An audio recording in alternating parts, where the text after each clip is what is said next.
Hello guys, তোমরা কেমন আছো? আশা করছি তোমরা খুবই ভালো আছো। তো চলো, আজকে তোমাদেরকে কালকে আমি কিছু কথা বলেছিলাম আমার মায়ের সম্বন্ধে। তো আজকে আমি কিছু তোমাদেরকে বলতে চাই। তো লাইভে আসিনি, এমনিই আমি ভিডিও করে বলতে চাই। তো আমার মাকে মানে আমি প্রচুর ডাক্তার দেখিয়েছি আমার সামর্থ্য অনুযায়ী।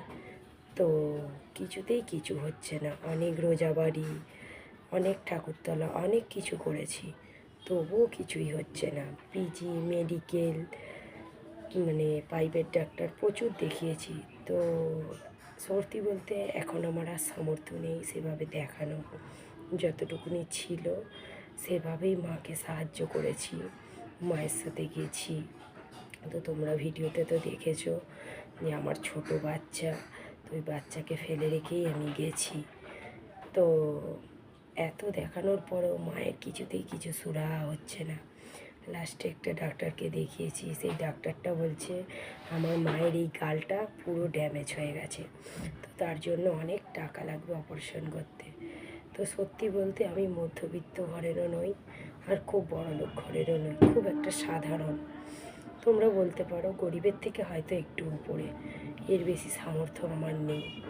তো আজকে আমি এই যে ভিডিও করছি, শর্ট ভিডিও, বড় ভিডিও, তো একমাত্র শুধু আমার মায়ের জন্যই করছি। তোমরা আমাকে খারাপ বলো বা ভালো বলো, আমি জানি না যে অন্যের পয়সা অন্যের পয়সা দিয়ে মাকে চিকিৎসা করব। কারণ অন্যের পয়সা নিলে সারাক্ষণ খোঁটা শুনতে হবে যে পরের ছেলের যদি পয়সা নিয়ে যদি বলি যে দাও মাকে ডাক্তার দেখাবো, তো সে আমাকে দেবে, কিন্তু তারপরে সারাক্ষণ প্রতিটা মুহূর্তে হয়তো আমাকে সে কষ্ট দেবে যে তোমার মাকে আমি টাকা দিয়ে সারিয়েছি। তো আমি প্লিজ বন্ধুরা, তোমাদের কাছে আমার হাত জোর করে অনুরোধ, তো আমার মায়ের জন্য আজকে আমি এই ভিডিওতে নেমেছি। জানি না আমি ভালো ভিডিও করি না খারাপ ভিডিও করি, তবুও তোমাদের কাছে একটাই অনুরোধ, যেন তোমরা আমাকে সাহায্যের হাত বাড়িয়ে দাও। আমার মায়ের জন্যই সত্যি আমি এই ভিডিওতে নেমেছি। তোমরা যদি বলে এই টাকা নিয়ে আমি ব্যাংক ব্যালেন্স গাড়ি বাড়ি করবো, সেটা যদি কপালে থাকে আমার হবে, কিন্তু একমাত্র আমি আমার মায়ের জন্যই এই ভিডিওতে নেমেছি। তো আমার মাকে প্লিজ তোমরা ছাড়া কেউ সাহায্য করতে পারবে না। আজকালকার দিনে সবাই বলে যে ঘরে বসে থাকলে 1 টাকা কেউ দেয় না। তো আমি এই ফোনটাও যে কিনেছি, এটাও আমি লোন তুলেই কিনেছি। তো কিনে আমি এই ভিডিও স্টার্ট করেছি শুধু মায়ের জন্য। তো আমার মাকে আমি তোমাদের দেখাবো। আর বাবা বৃদ্ধ মানুষ, অনেক বয়স বাবার।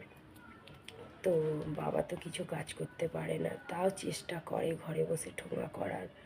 ঠোঙা করে আর কত পয়সা হবে তোমরাই বলো।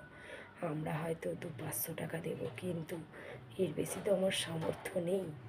তো তোমাদের কাছে অসংখ্য অনুরোধ যে প্লিজ আমার ভিডিওটা শুরু থেকে শেষ পর্যন্ত দেখার জন্য। এই গরিব দিদিভাইয়ের যদি ভিডিওটা দেখো, তার জন্য তোমাদের অসংখ্য ধন্যবাদ। তো আমি এখানেই ব্লগটা শেষ করলাম। যদি ভালো লাগে প্লিজ লাইক কমেন্ট সাবস্ক্রাইবার করবেন।